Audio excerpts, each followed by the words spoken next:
I was thinking about our conversation the other day about scammers. I remembered that you had complained before about working at some shady places. Weren't you actually a scammer yourself at one time? Or were you just making that stuff up for pity from the others around you? Oh, come on now, Gnomie. You know I don't lie about things. Every traumatic experience I've had is some real stuff, right? But yeah, I've had several bad jobs. A couple were definitely turned into like scam jobs, or I don't know. I guess when you think about it, yeah, they were kind of scam jobs, but I don't really know who was getting scammed more, me or the quote unquote customers. Like the credit card and the shelf corporation jobs, those were significantly more shady. Like whenever you looked at them, um, just thought about it for a second, but that's not my forte. But the medical device place, that one was like a lot more sneaky. I mean, dude, they even like fool the government and stuff, or like whatever regulators they have, because, bro, they are the reason I do not trust like any medical devices or anything like that, bro, because that was the freaking Wild West.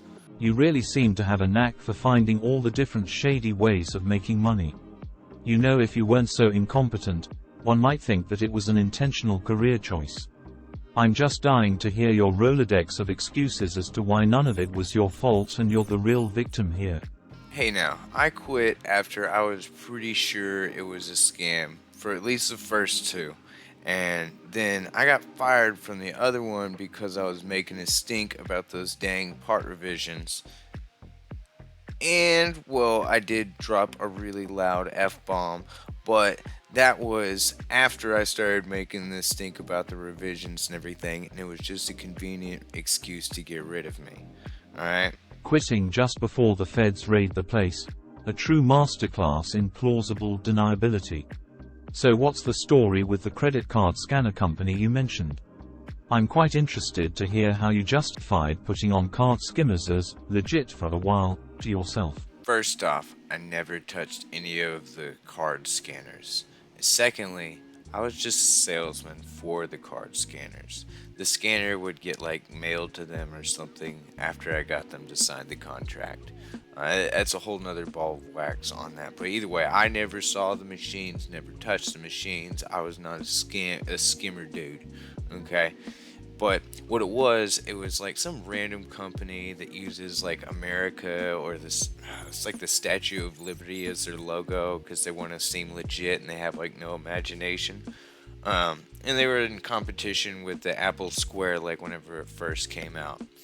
I thought, whatever, it seems all on the level. I would get a list of clients that showed apparently they had showed interest in getting the services. I would go out and meet them.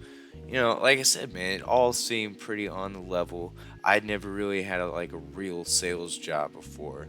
Selling drugs is one thing, but selling something lame like banking stuff, it was kind of out of the realm of my expertise, and I didn't really know what I was getting into. Trying to clean up your act with a high-profile sales job in card scanners market. Quite the career pivot from your more street-level enterprises. So when did the realization sink in that this legitimate banking venture wasn't exactly on the up and up? Well, actually, the first place that I went to, like first day, first place that I went to, was the first of many red flags. It was one of the bigger ones. I'll honestly never forget it. I was supposed to go to this place called King Cuts Barbershop, like Cuts with a K and ends with a Z. Cuts, baby. And whenever I get there, this place was stripped down.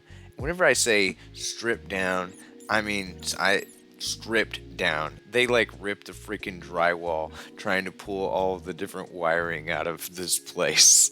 And so I'm like, okay. And I call my manager to explain the situation. And as I'm pacing around, talking to him on the phone, I come across this freaking gravesite for I think it was like Lil Busta or Lil something, some crap. I remember it had the Lil because it made me think of Lil Wayne. some crap on it, but it was wild. I mean, it was like right there in the parking lot. It was just this little cross, this little gravesite right there. Um, but I had to run into a whole bunch of questionable stuff. The company focused on like hairstylists since they, are independent and typically they rent chair space from whatever salon or barber shop that they work at, and they process their own payments on their own like machine. Like people pay them cash and then they just pay like the barber shop, of course, rent on the chair, but they have to process their own payments, not like the front desk that takes care of it.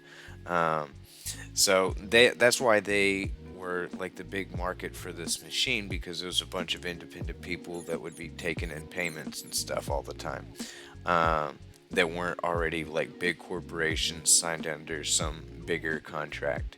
Um, and consequently, the black community has like a huge number of independent barbers and hair people, from the guys doing the little stylized cuts to the girls putting in the weaves and everything like that. I mean, honestly, like the King Cuts was right there next to Valley View Mall, and I walked around there because there was a client there, and dude, I swear that place was at least half just haircut places. I've never seen, I mean, given the mall was pretty empty, but I've never seen 8, 9 different barber shops all in a single mall. It was pretty wild. But again, it would cause me to go to some major like hood places. And honestly, I would have felt at home at some of those places if I wasn't wearing a suit and carrying a briefcase around like and looking like a dweeb walking around the hood, right? But honestly, the real issues came up when I wasn't getting paid my commissions for the sales that I had made. Uh, that was no good. Your affinity for exploring the shadier corners of society is quite the unique form of multiculturalism. Your first day on the job sounds like the opening scene of a Law and Order episode. Except here, you only found where a body used to be. I find it amusing how your grievances with the job only surfaced when payday arrived. Did you by any chance use your newfound connections in the hood to strong-arm your bosses into coughing up your hard-earned commissions? I did not actually. So what happened is I called them up, and told them all of the issues. I was like, "Hey man, I want to get paid," and they're saying that nobody's plugged their thing in, and I'm not supposed to get my commission until the people actually plug the machine in. Some random BS like that. And I told them I wouldn't be selling anything anymore unless I got some money, at least half of what I was owed. So they said that would be fine. They gave me their address, and so I put that into Google to like look it up, and it shows boop boop the company, and it's got all these like 1-star reviews calling the business a scam and stuff like that. I'm like, oh no. so so I drive all the way up into Dallas, and it's basically this giant like abandoned office complex. It was like 3 big buildings and a parking lot that had like 4 cars in it. And so I go to the building number that was supposed to be, and the first floor is so empty. I mean, there's just nobody there. There's no signs, nothing. And it felt like I was like in an apocalypse movie, just nobody's alive. And so I the office is on the second floor, so I go up to the second floor, and so you get up to it. There's no signage or anything like advertising that it's a company. You just have to know the suite number, and it's just I tried to open it up and it's locked, and it's just this. I mean, you can feel it's just this thick, heavy door. It's got one of those metal bars going down it, so I guess you can't pry it open or whatever. And I'm like, oh no! So I click on the intercom and tell them who I was, and they let me in.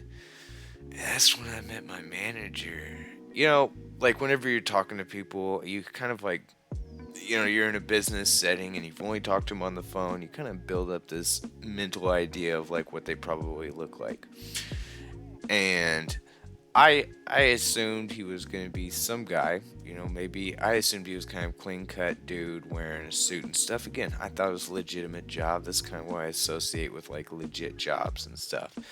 And this guy is he's like a kind of a shorter dude with a big old bushy beard, a slipknot t-shirt, and jean shorts on, and like some work boots, like beat up work boots. And I'm like, the fuck? And yeah, so I sit down, we talk and everything. I eventually they handed me some money over, and I got myself the heck out of there, and I never looked back, dude. Yeah, that was whenever I knew 100% that it was a scam, and I cannot go forward with this anymore. It's one thing to be a Slipknot fan and have a corporate job. It's quite another to come to the office every day in dive bar grunge attire. An empty parking lot, a post-apocalyptic office building and reinforced doors at the entrance. Sounds like they were using a shell company or two to keep the feds at bay. Speaking of shell corporations, you mentioned you sold those for a while. How did you get tangled up in that? Well, that all started whenever I met this guy, Roger, at like this drug therapy thing I was having to do for probation. Pretty much everybody that was there was, more or less there for the same reason. But he was this crazy guy that was always derailing the sessions and going off on random tirades about some benign fact or just some weird way that he interpreted whatever the therapist said. And I don't know, he was kind of like an energetic version of myself, so I kind of liked the guy. Um, but at the cigarette circle, like, halfway through the session, and then after the session, before we'd all leave, we'd all have like a little cigarette circle amongst the smokers. And he was always talking about his business and stuff there. And I had to go there for like 6 weeks, I think. And one of the other guys that was there, like, it was like his second to last, I think he had like 2 days in class with me. And he was actually already working for Roger, but he kind of left, and I didn't really talk to him again until I started like actually working for the guy. Um, but this is like back whenever Wolf of Wall Street had like just come out.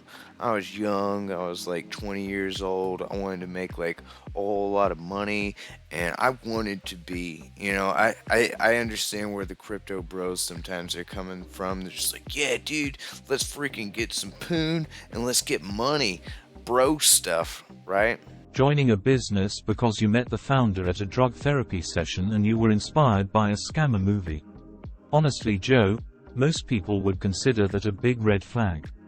Then again, you aren't most people. You are a lot like a bull who sees those things and can't help but chase it. But it does provide entertainment to anyone watching you flail around, provided that they keep a safe distance from you. Whatever, dude. Your mom calls me a bull, so at least you're half right on that comment. But back to my story. Okay, the Roger guy, right? It sounded really cool, man. Right? Who cares if I met him at a drug session? At least that's the way I thought. I'm down here. I can't judge anybody else, right? So that's the way I was like, we're on the same level here. It's cool. Um, so he sold shelf corporations for businesses to use as a shell corporation, right? They call the ones that he sold, they're on a shelf because they were aging on the shelf and inactive.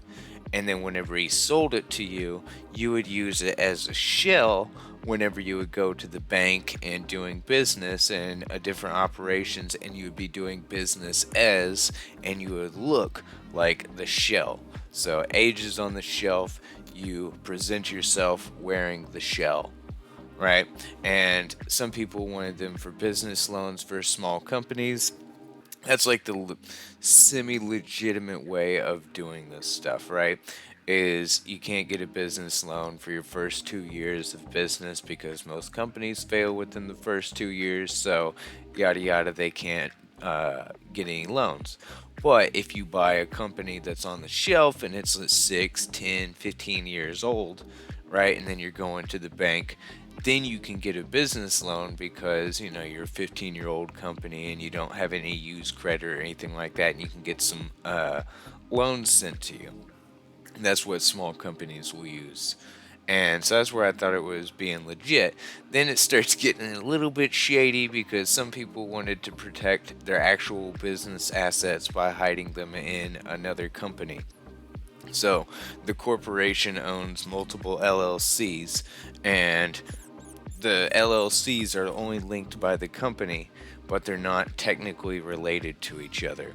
Like this one guy who was getting sued, and he was just going to leave some money into this one trucking business, and he was just going to let it get bankrupt, and they were going to take whatever he left in that account. And he was using the corporation he was getting from us to drink up all of the assets, so suck it up into here and then pump it down into this new LLC that he's going to make, and then that will be the starter money for him to be able to do that. It's got all the assets, the trucks and everything like that. It's now under this new company, or technically LLC, right? And so that was different stuff. So the way that we would do it is that every state has different corporate laws. And so he had to connect in Minnesota, and they have like sole proprietor, person who can be the same single manager, treasurer, CEO, and everything like that of the entire corporation. Whereas, like here in Texas, you've got to have like a different social security number tied to each one of them. So he had this person up in Minnesota, then he would tie your business and put your business address at this like one little same post office that this person would go to, and they would go and answer all of the PO boxes, and then they would send the mail to you, and they were basically the middleman and allowed you to operate out of Minnesota, but you could actually own live wherever you wanted to. At what point in this process did you realize you had to get out? Was it the pending lawsuits for your clients weighing on your mind? Did you find one of the bugs planted by the FBI in your office space? Or like with your last story, the only real issues to you only arose when payday came? Well, we didn't actually have an office to work out of, so there would be nothing to bug. We worked out of a Starbucks, so honestly, if they wanted to watch us, it wouldn't be that hard to if they really wanted to, right? But I'll say for me, it started to get crazy, and I started looking at the door. I'd say after this instance, but this was the real catalyst for everything to start kind of going out the door. Is that he invited everybody that was salespeople to come over to the place that he was staying at to watch Fight Club and quote unquote learn sales techniques from it. Shortly into it, he started pulling out the crystal, and it turned into like this crystal smoke fest, which I've never done before, and honestly, I never want to do it again. But it would prompt him to get up there and just give like these like speeches about how he thought this was a really great part of the movie and inspiration that we should be taking from this particular scene. And sometimes his little tirades would go on for an hour or two, but again, time just kind of zips on by whenever that stuff's going around. So daytime would roll around. We'd spend all day calling people being like, way, way too aggressive. like, it's something that you would have seen in a movie. I can't imagine getting a phone call like this. But I would be talking to people and they would want to get off the phone like, I don't know, I'm going to think about it. And I'd be like, sir, if you call me back in a week or so, I can't tell you that this corporation that I have is going to be available for you, right? Or if we do have it available, I'm really going to be close to closing with another client on this. I've got only so many corporations, a lot of clients, and a lot of stuff coming in. So if you want to do with this, I mean, I can't promise you it's going to be at this price. It may be a couple $7,000 more. Again, that's not me saying it. I'm just telling you the supply and demand, and just being like super aggressive. And then I remember there was this one Indian guy. I don't remember, but too much about him, but I remember that Roger gave him to me and he said, I don't care about this guy. He's either going to buy or he's going to block our number. And you're going to push him. And I was like, oh, as I think about it, I can't remember what the hell I said to that guy. But it was, yeah. Whatever Jordan Belfort said, they're either gonna buy or they're going to die. Well, yeah, dude, that guy definitely blocked our number. But I think he enjoyed. I don't know. I think he kind of halfway enjoyed the craziness that was the phone calls from us. Um, but one of the other crazy parts, and that really hit me, that oh my gosh, everything here is absolutely insane, is whenever I saw Roger rip a line while on the phone with one of his clients. Oh, that was a pretty crazy 2 or 3 days. I can't remember, but there was no sleep. It was just a wow blur. The real stuff started to collapse shortly after that. Like the lady that provided co-signers for some of the business loans that these people were getting, they're supposed to be old people, right? High risk, high reward situation. But they were the social security numbers of dead people. And she was just about to get raided because the feds found out about her. And then I started to come to Roger and I was like, hey man, where's all this money, by the way? And he said I had just gotten out of the learning phase, and now once I make the next sale, that's whenever I start getting a cut. And I knew he would either never pay me or always be in debt to me for one reason or another, so I packed my bags and I went to food service. So I was right, you only got out because you didn't get paid. Just imagine how far down the shady business rabbit hole you would have gone if you had actually made money from one of these ventures.